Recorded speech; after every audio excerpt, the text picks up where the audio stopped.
17 years old at the time, Ogden Surt, known in court as OS, has now been sentenced as an adult to life in prison with no chance of parole for 10 years.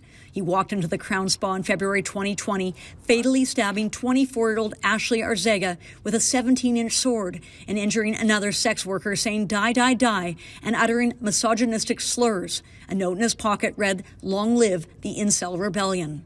Unfortunately, this is the perfect storm combination of, relying on the internet for your education, being at home in the basement with nobody loving you and supporting you, not having friends, having mental health issues they influence you enough that they can drive you in a direction where you seize an ideology that's built on hatred and built on misogyny. Surt pleaded guilty to first-degree murder and attempted murder last year before the judge ruled in June it was an act of terrorism motivated by the incel ideology or a hatred towards women in a precedent-setting case.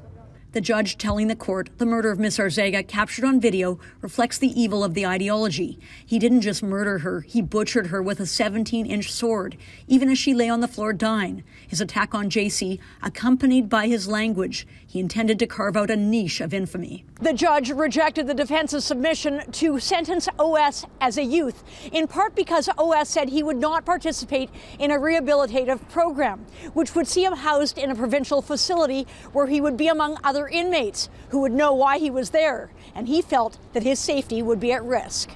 The judge said it was clear he set out to kill prostitutes and showed a high level of sophistication. It required months of planning. He'd been preparing himself, studying incel ideology to give him inspiration, and could articulate the basis for doing it in great details. His plan was twofold, resulting in Miss Arzaga's death while simultaneously intimidating society and women in particular. So I think any parent should be concerned that their children, whether you are 13, 14 or 15, you could be in a chat room, you end up being influenced by some ideology, you go out there, you commit a crime, you are now ruled a terrorist by the court.